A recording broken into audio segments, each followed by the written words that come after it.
أعوذ بالله السميع العليم من الشيطان الرجيم بسم الله الرحمن الرحيم الحمد لله رب العالمين وبه نستعين وصلى الله على سيدنا محمد وعلى الطاهرين وعلى الله عليهم أجمعين من الآن إلى قيام يوم الدين.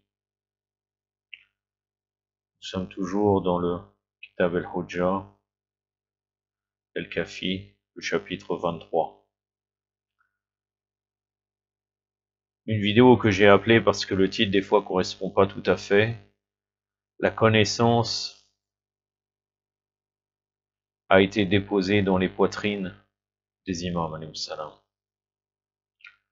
Dans ce chapitre, le chapitre 23, donc le tome 1 du Kitab al-Hujja, il y a 5 hadiths, mais je vais vous en citer que 2, car les 3 autres hadiths répètent sensiblement la même chose. Pour ceux qui veulent y revenir, ils peuvent revenir. Le tome 2, pardon, ce n'est pas le tome 1, le tome 2 d'Al-Kafi. Ils peuvent revenir dans la version originale pour voir ces 5 hadiths. Mais je vais citer que le hadith numéro 2 et le hadith numéro 3. Je commence donc. Le hadith numéro 2, lui, c'est-à-dire Cheikh al-Kulayni a rapporté ce hadith de Mohammed ibn Ali et lui d'Ibn al-Marboub et lui d'Abdel Aziz al-Abdi qui avait dit Abi Abdullah, c'est-à-dire l'imam Sadiq alayhi salam, avait dit au sujet des paroles d'Allah Azawajal, à lui la puissance et la gloire. Le Saint-Coran consiste plutôt en des hayas, des versets évidents préservés dans les poitrines de ceux à qui le savoir a été donné. Surat al-Ankabut, le verset 49. Je ne reviendrai pas sur ce verset, puisqu'il est le même dans le prochain hadith. Donc je ne répéterai pas en arabe. Donc c'est la sourate numéro 29, c'est la sourate l'araignée.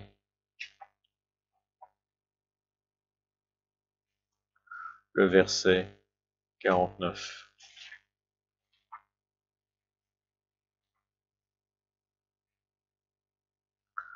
أعوذ بالله السميع العليم من الشيطان الرجيم بل هو حياة بينة في صدور الذين أوتوا العلم ومن يجحد بآياتنا إلا ظالمون صدق الله العلي العظيم. Donc, le Saint-Coran consiste en des hayas, des versets évidents préservés dans la poitrine de ceux à qui le savoir a été donné. Donc là, l'imam Abi Abdullah alayhi salam, il dit les poitrines de ceux à qui le savoir a été donné, ce sont les imams alayhi salam. Le hadith numéro 3, lui, c'est-à-dire l'illustre Cheikh al-Kulayni a rapporté cet hadith de Mohammed ibn Ali, et lui d'Osman ibn Isa, et lui de Samara, et lui d'Abu Basir, qui avait dit Abu Ja'far, c'est-à-dire l'imam Baqir alayhi salam, avait récité ce verset. Le Saint-Coran consiste plutôt en des hayas, des versets évidents préservés dans la poitrine de ceux à qui le savoir a été donné. En disant, par Allah, ô Abba Muhammad, sache donc qu'Allah n'annonce point que les versets sont entre les deux couvertures du texte écrit, mais dans la poitrine de ceux à qui la connaissance a été accordée. Donc, il est déposé dans le Coran parlant qui est l'imam. Je dis que je donne ma vie pour vous. Qui sont donc ces gens? Il dit qui pourrait-il être, excepté nous, les imams? Allahumma salli ala Muhammad wa ali Muhammad. Donc le Coran est déposé, ces versets sont déposés dans la poitrine de ceux à qui le savoir a été donné, qui sont les imams. J'ai terminé avec ce sujet. Je reviens au Mémorial des Justes, le tome 1, le récit 27 qui s'appelle les haltérophiles. Les jeunes musulmans pratiquant l'athlétisme faisaient un concours d'haltérophilie. Il y avait une grosse pierre prise comme mesure de la force et de la vérité de ces jeunes, et que chacun déplaçait selon sa capacité. Le prophète sallallahu alayhi wa alayhi arriva sur ces entrefaites. Il dit, que faites-vous donc, demanda-t-il. Nous faisons de l'athlétisme, nous voulons voir lequel d'entre nous est le plus fort et le plus puissant. Voulez-vous que je vous dise, moi, lequel est le plus fort et le plus puissant de tous? Bien sûr, quoi de mieux que l'envoyé d'Allah soit l'arbitre du concours et que ce soit lui qui décerne le prix d'honneur. Les membres de l'assemblée étaient tous dans l'expectative, inquiets de voir que l'envoyé de Dieu allait désigner comme le héros. D'aucuns se disaient chacun de son côté que le prophète sallallahu alayhi wa allait maintenant lui prendre la main et le présenter comme le gagnant du concours. Or voici ce que dit l'envoyé d'Allah azza wa jal. Plus fort et plus puissant que tous est celui que l'intérêt pour une chose qui lui plaît et dont il s'éprend ne s'écarte pas de l'axe de la justice et de la bienveillance. Et ne souille pas de quelque vilainie celui qui, si en quelque occasion il s'emporte, et qu'une vague de colère envahit son esprit, garde le contrôle de lui-même, ne dit rien d'autre que la vérité, et ne prononce pas un mot de mensonge, ni d'insulte.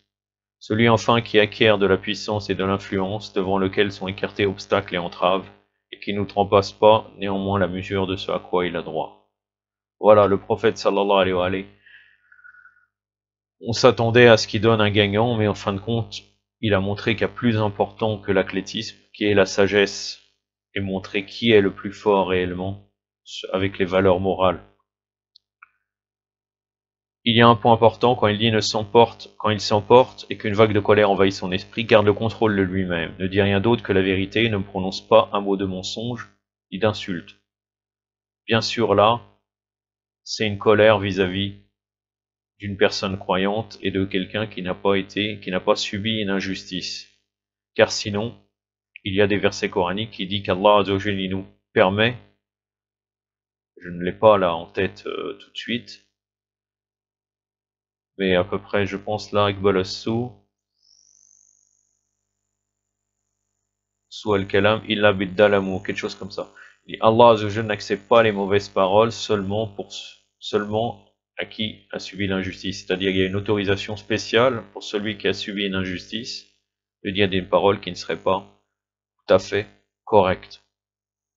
Mais, en tout cas, avec une personne croyante, une colère qui est touchée, qui envahit l'esprit, la personne ne doit pas dépasser la limite et jamais prononcer un mot de mensonge ni d'insulte. Même quand quelqu'un a le pouvoir, il ne doit pas dépasser la limite et outrepasser ses droits en étant injuste avec les autres.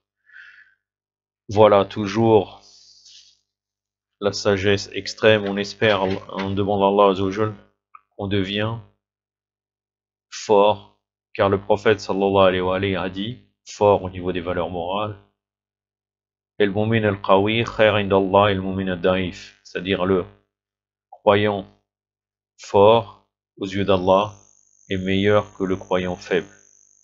Bien sûr, là on parle de force morale. Je vais terminer avec ça. Inch'Allah, je vous laisse sur la garde d'Allah. Wa sallallahu alayhi wa sallam Muhammadin wa atrati at-tahirin. Wassalamu alaikum wa rahmatullah.